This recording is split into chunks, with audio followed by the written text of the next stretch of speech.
pulkstenis 12. notika šī gada lielākā psoriāzei veltītā starpdisciplinārā konference vienotā pieeja psoriāzes izaicinājumu risināšanā. Esam iesnieguši valdībai, veselības ministrijai vadlīnijas, kas vienlaicīgi ar visu Eiropu harmonizē psoriāzes ārstēšanas iespējas, izskaidro ārstiem, kā to darīt, un, protams, ir domāts galvenokārt pacientiem.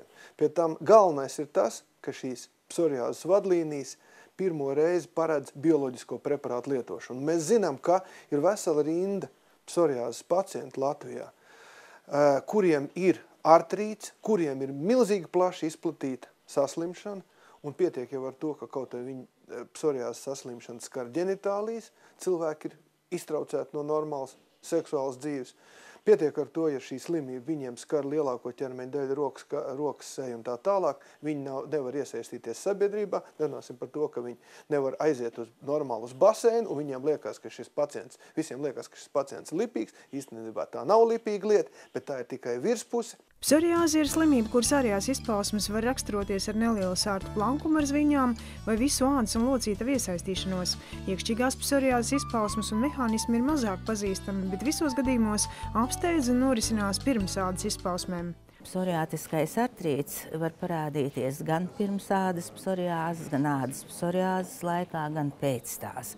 Un, protams, tad, kad psoriātiskais artrīts ir jādiagnosticē pirms ādas izmaiņām, šī diagnoze ir diezgan sarežģīta, jo pastāv daudz vairāk diferenciāla diagnostikas nekā tad, kad mēs zinām, ka pacientam ir psoriāze. Saslimstība pēdējās 10 gadus laikā palielinājusies par 150–200%.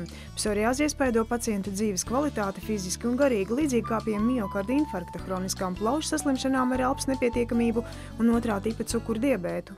Kāpēc mēs šo konferenci rīkojam? Lai tomēr informētu, protams, arī savus kolēģus un arī savā ziņā varbūt šīs atskaņas mūs sadzirdētu arī veselības aprūpes organizētāji, lai praktiski izkustētos no vietas punkts par apmaksas, kompensējumu medikamentu apmaksu paplašināšanu dermatoloģijā un īpaši konkrēti psoriāzei. Jo uz šo brīdi pasaulē un citvietā Eiropā ir ļoti labas iespējas, kā šo slimību labi veikt ārstniecību, lai pacientiem ļoti uzlabot dzīves kvalitāti, jo psoriāze ir tā slimība, kas parasti pacientiem attīstās, diemžēl, uz nervu stresiem, un parasti arī tieši šīs slimības izpausmes ir tās, kas parasti ierobežo mūsu cilvēks dzīves kvalitāti ļoti cieši. Pie psoriāzes mēs zinām patreiz, ka ir izmainīti 35 gēni. Katram gēnam ir savs olbaltums, katrs olbaltums piedalās kādā procesā organismā, un ja šīs sistēmas nestrādā pilnvērtīgi, tad viss šīs mazās izmaiņas no 35 jau tagad zināmiem gēniem summējās un izpaužās kā dzīvildes pazemināšanā tiem, kuriem līdz 25 gadiem tātad šī saslimšana ir. Viņi nesasniedz 60 gadus, bet visiem pāriem 10–15 gadus no viņa iespējamās dzīvildes tiek noņemts nost. Vidējas un smagas psoriāzes gadījumā kardiālas katastrofas risks ir 8 reizes augstāks.